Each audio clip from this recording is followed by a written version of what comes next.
Infidelity is not what it used to be.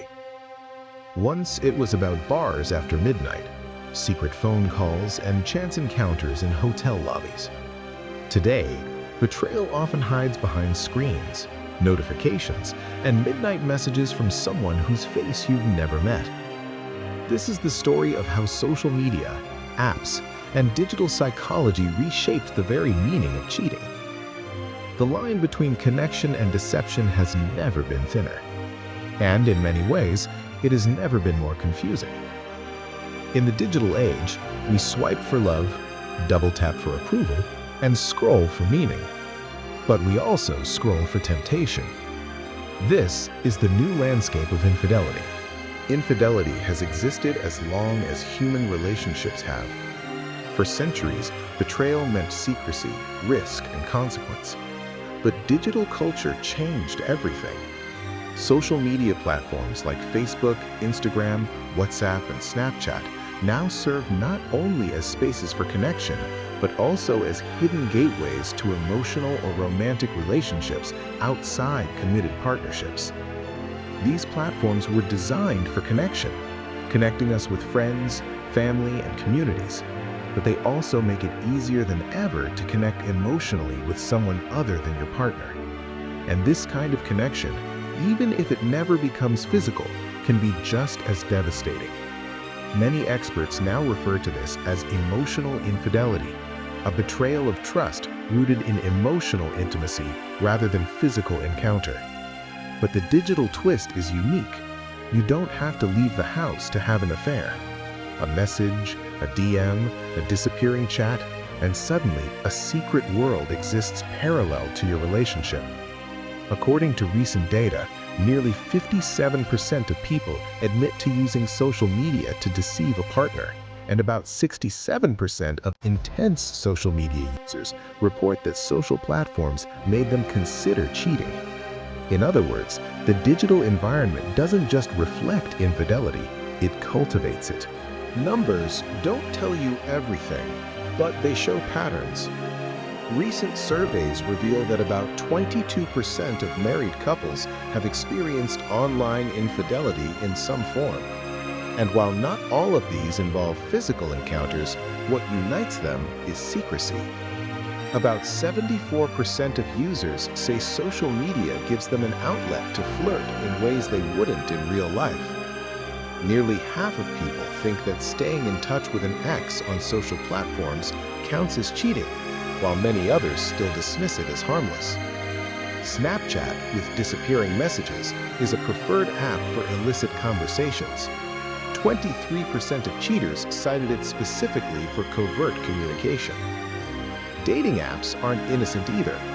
Studies show that up to 30% of dating app users are already in relationships or married when using them, and many interact emotionally with others under the guise of casual conversation.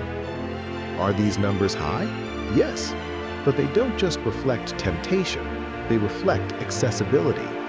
Because unlike a physical affair where someone must cross physical and social barriers, an online flirtation can begin with a simple like or reply. If social media can create connection, why does it so easily create betrayal? The answer lies partly in psychology. Social platforms were designed to maximize engagement, not fidelity.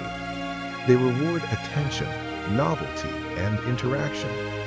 A new message triggers dopamine. A flirty exchange feels like excitement. A hidden chat becomes a secret world with its own rhythm. These digital dopamine loops can blur boundaries. Emotional energy that once belonged to your partner now flows elsewhere. Experts argue that emotional infidelity often begins with micro-cheating, small acts that seem harmless. A late-night DM, a saved photo exchange, an inside joke with someone outside the relationship. These behaviors might feel innocent until they begin to replace emotional energy once devoted to your partner. In many cases, partners don't even realize what's happening until it's too late. They think, "I'm just chatting, no harm done." But emotional intimacy, even virtual, changes connection patterns. And once emotional trust is breached, rebuilding it can be harder than if the betrayal had been physical. Not all digital infidelity stops online. Once emotional intimacy develops, physical encounters sometimes follow. Statistics indicate that about 10% of online affairs eventually escalate into physical meetings. And when that happens, the consequences can be devastating. We live in an age where digital traces matter. In many modern divorce cases, lawyers cite social media evidence, messages, photos, location check-ins as proof of betrayal. For many couples, the moment a partner sees secret messages is the moment trust is broken. Some relationships never recover, others struggle for years. But what makes online infidelity uniquely painful is not just the betrayal, it's the witness. Unlike a hidden affair in a distant city, online infidelity leaves a digital footprint. Screenshots, chat logs, notifications all become evidence of both intent and action.